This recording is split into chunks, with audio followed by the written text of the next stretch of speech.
Yeah, my name now Osas. Welcome to my YouTube channel once again. You know, I'm not the type that like to slander religion. Yes, but I think religion in Africa has actually done more harm than good to Africa. Yes, in so many contexts, and it's crazy that a lot of people are over religious and it affects their way of thinking because they all want to do what the pastor says. But the God who lives in heaven actually gave you a brain to be able to decipher what is right and wrong, to be able to choose. God gave you this brain so that you can use it to think for yourself. God didn't give you this brain so that the pastor would think for you. So these are two different things. God gave you brain to think for yourself. God didn't give you the brain so that the pastors or your pastor can think for you. It's a very big problem in Africa. A problem we have that divides us, religion, you know, tribalism. Tribalism. We ought to be one Africa. We're supposed to be one. But tribalism, it's crazy. Hatred for your kind and religion. So I just really want to talk about religion. I see a lot of Africans fool themselves all the time because of what they've heard from a prophet, a pastor, or one person who calls himself a man of God. We are all children of God. We are all men of God. But there are people who you think they are more men of God than yourself. And that is what is making you look very stupid and crazy. Sorry for the curse words, but I just have to use it because at this point, it's becoming obvious that a lot of Africans, they've actually lost their minds. You will see an African woman respect his pastor. Respect the pastor more than the husband. Yes, she respects her pastor more than her own husband. Most of them, they talk bad, they talk back at their husbands, they insult their husbands. They don't have a single atom of respect for their husbands. But when they go to church, Papa, Daddy, Papa, Daddy, that's what they call the pastors. That's what they call the pastors. And I have seen a lot when it comes to religion. I always used to be a church boy growing up. I used to be a church boy growing up. Then Christianity was, in Nigeria especially, it was like, how do I put it? It was such a very sacred thing. People were so scared for their lives when pastors preach back in the days. Because back in the days, a lot of pastors preach about salvation. And a lot of people are not comfortable with salvation, these salvation messages. When pastors preach often about salvation, check it out then, the churches were not full. Like the churches we have today. Because the pastors, everyone is trying to gather a lot of members. So they wouldn't want to say things that will make their members uncomfortable and don't want to come to church. So they try to sugarcoat everything, they try to paint everything and make you feel good in church. So, but back in the days, some pastors then, I wouldn't say they were perfect, but that it was like the standard then.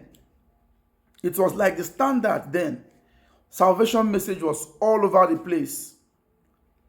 Then pastors preach about salvation. You see members crying in church, women crying, people confessing their sins, asking for forgiveness. In church, I watched it grow as a child. I was always in church because I used to drum in church. But now, what do we see? we see the opposite of everything. Everything is now come to church, act the way you like, nothing is going to happen. God is going to forgive you. So now, this has shaped a lot of things. Women in church, most women in church, they respect the pastors more than their husbands. They don't have regard for their husbands, but when the pastor steps in, you see them very quiet and calm. They don't talk. Yes, they don't talk. But when their husband asks them to do something, they flare up, they start to shout, and they want to quarrel. So if you are a wife, an African wife especially, watching this video, you need to do better. You need to do better. There is no difference between you and your pastor. Just like he is a man of God, you are also a woman of God. You make decisions. When your husband sends you out of the house, your pastor will not bring you back into the house. So for you to understand the whole thing, and if you become a burden to the pastor after you must have been sent out of your house by your husband, it gets to a point the pastor will start asking you not to disturb him again. He will start avoiding you. So a lot of you make so much mistakes. Being over-religious, trying to be over-religious. But when you go to your house, you turn your house into a battlefield. It's crazy. It's really crazy. Some people they've refused to use the brain God gave them. That's why most African pastors use the brains of Africans. Convert your brain to money. Flying private jets, enjoying their lives with their family while you live in perpetual poverty. Yes. You see some pastors very bold, they tell you, they prophesy to you that at this particular date, this thing will happen. And the date comes and it doesn't happen. And you're still there. What are you doing there? What are you doing there? He comes that day to whitewash you, to brainwash you again, and tell you this was the reason why the miracle or the prophecy didn't happen. And you're busy shouting, yes, Papa, Papa, I see you, sir. Great, sir. Great, sir. You're foolish. If I ever go to any church and the pastor or the prophet prophesies and gives a clear date that something is going to happen on this date, and the date comes and it doesn't happen, you won't see me ever again in that church. You will never see me in that church. So, but I don't understand what is wrong with so many Africans. The white man who brought Christianity to Africa, the Africans picked up Christianity and they want to do it more than the white man who brought it to Africa. This is ridiculous. Someone sold Christianity to you, brought Christianity to Africa. And you think you, that they sold Christianity to, would do it better than the person who brought it to you. You come to Nigeria, churches all over the places. 1 2-step church, 1 2-step church, 1 2-step church, 1 2-step church. Churches all over the places. Selling hope and faith to people.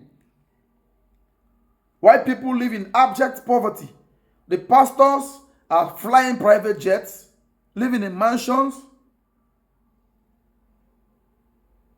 telling you that God is going to protect you while they live with the massive police convoy like that of politicians. They've secured themselves with military men, police, DSS, and they tell you, go home. You are protected. But they are protecting themselves with everything possible, humanly possible. People need to wake up. I didn't ask you not to go to church, but try to use your brain. You can go to church. But use your brain. Use your brain. Share this video. Share this video. I don't actually like to force people to share the video. And for my South African people, it's not all about South Africa all the time. Yes. Sometimes I like to share great ideas. We are all Africans. Yes, I'm Nigerian and I love South African people. South African people, some of them love Nigerians as well.